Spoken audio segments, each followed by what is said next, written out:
광주 민간공원 특례 사업지 가운데 관심이 높은 곳이 바로 중앙공원 일지구입니다.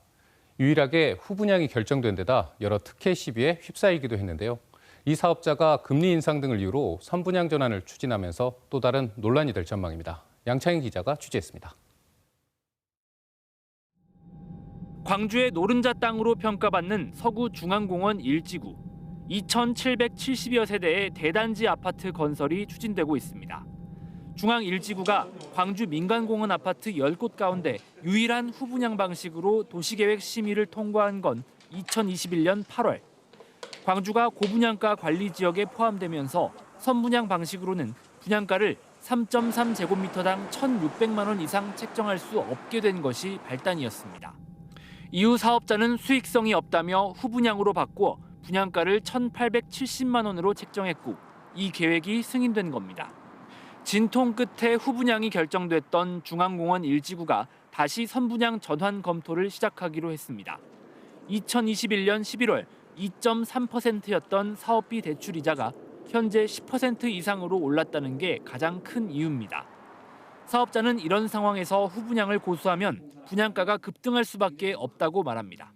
2, 3억을 지금 하루에 이자 비용을 부담을 하고 있는데 이게 결국은 다 소비자 부담이 될 수도 있고 사업 시행자가 이걸 계속 자기 이익에서 감내하는 것도 한계가 있다. 선분양으로 전환한다면 분양가를 다시 산정해야 합니다. 변수는 원자재 가격과 토지 보상비 등이 올랐다는 겁니다. 이 때문에 현재 후분양 방식보다 분양가가 낮아질지는 의문입니다. 전제 조건이 있죠. 제일 중요한 것은 사업자의 이윤 추구를 위해서 변경을 한다는 건 저는 반대고 사업자 중심의 검토가 아니라 수요자, 즉 시민 중심의 검토가 돼가지고 시민들한테 이익이 최대한 돌아가게.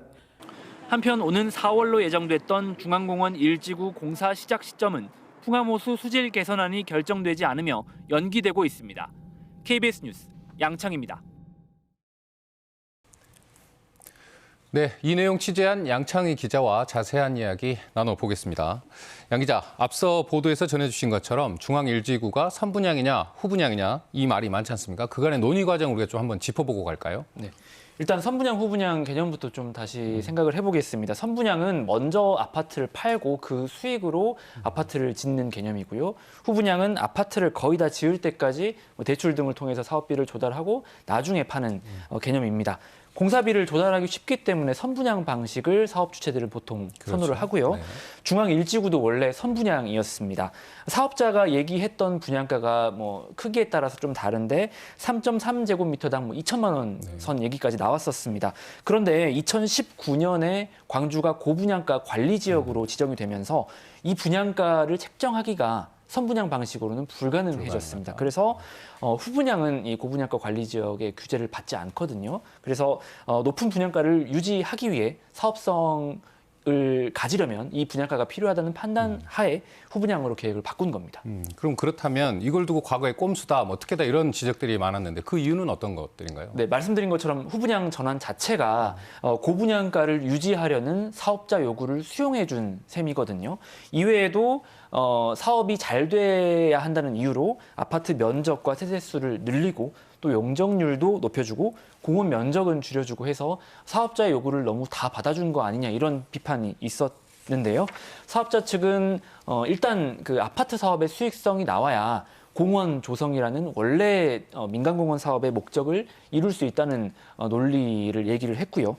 하지만 시민단체 중심으로 중앙공원 일지구가 다른 민간공원보다 분양가가 압도적으로 높은데 여러 특혜까지 줬다 이런 비판도 제기가 됐었습니다. 어쨌든 결국 그렇게 후분양으로 결정이 됐다가 지금 현재 상황이 부동산 경기 침체 또 사업자들 입장에서 가장 부담스러운 고금리 상황이 이어지고 있어요. 이런 것들 때문에 다시 선분양 얘기가 나온다 이렇게 해석이 가능할 것 같은데 이렇게 바꾸는 것 절차적인 문제는 없습니까? 네, 절차적인 문제는 없어 보입니다. 왜냐하면 협약서에 상황이 바뀌면 선분양 검토가 가능하다는 내용이 있다고 하거든요.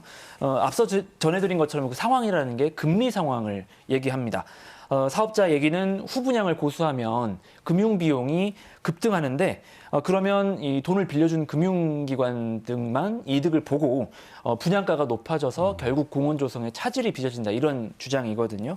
시민단체 쪽 얘기를 들어보면 여건 변화가 생기면 사업 방식을 변경할 수 있다고 하지만 이제 고분양가 관리 지역이 해제돼서 분양가 규제가 없어지니까 사업자 편의를 이유로 다시 바꾼다는 명분은 안 되고 사업 시민들에게 이익을 조금이라도 환원하기 위한 전환 방식이 될 수 있도록 광주시가 역할을 해야 된다 이런 입장을 펼치고 있습니다. 어쨌든 지금 사업자의 어떤 입장 변화 이 부분이 그러니까 공식적으로 드러난 거고 공식적으로 광주시가 이 부분을 어떻게 검토할지도 또 저희가 계속 지켜봐야 할 것 같은데 네. 또 중앙 일지구와 관련해서는 풍암 호수 수질 개선안 이것도 하나의 중요한 변수였지 않습니까? 네. 민간공원 사업 목적이 앞서 말씀드린 것처럼 공원을 장기간 방치된 공원을 조성을 하는 겁니다. 그런데 중앙일지구 사업구역에 풍암 호수가 포함이 돼 있거든요. 그래서 이제 풍암 호수도 공원으로 조성을 해야 되는 상황인데 이 수질이 현재 매우 나쁘다 보니까 이걸 개선을 이참에 하자라는 건데 이 개선 방안을 놓고 좀 논란입니다. 당초에는 호수의 물그릇을 줄여서 물양을 줄여서 이제 수질을 개선하는 방안이 추진이 됐는데 원형 보존에 대한 아이디어가 떠오르면서 지금 논란이 일고 있거든요. 그래서 이 방식이 결정이 안 되다 보니까 공사 시작 시점이 계속 늦어지고 있는 겁니다. 공사가 늦어지면 결국 사업비 변경이 있을 수밖에 없기 때문에 뭐 분양 방식 이런 거에도 영향을 미칠 수 있어서 이 부분 좀 주요 쟁점으로 볼 수 있을 것 같습니다. 또 광주만 해도 민간공원 사업지가 한 10개 정도 됩니다. 그만큼 이 중앙공원 일지구 상황 다른 사업자들도 예의주시하고 있을 것 같습니다. 네, 지난주에 저희가 전해드렸습니다. 분양을 앞둔 마륵공원 상황과 다른 민간공원 상황도 이제 보도를 해드렸는데 중앙 일지구가 선분양 전환을 검토하는 것과 마찬가지로 금융 비용 때문에 빠른 사업 추진을 사업자들이 원하고 있는 상황이고 광주시도 지금 그걸 지원하겠다는 방침이거든요. 실제로 이달에도 중앙공원 2지구 그리고 중해공원까지 추가로 주택 사업 계획 승인이 났습니다. 그래서 이제 속도가 빨라지고 있는데 역시 이 아파트들도 분양가가 어느 정도로 책정이 되느냐, 타당성 검증 작업에서 어떤 결과가 나오느냐, 그리고 또 분양 시장에서 이 분양가를 가지고 성공할 수 있겠느냐 이 여부를 좀 주의 깊게 지켜봐야 될 걸로 보입니다. 알겠습니다. 오늘 말씀 여기까지 듣겠습니다. 고맙습니다.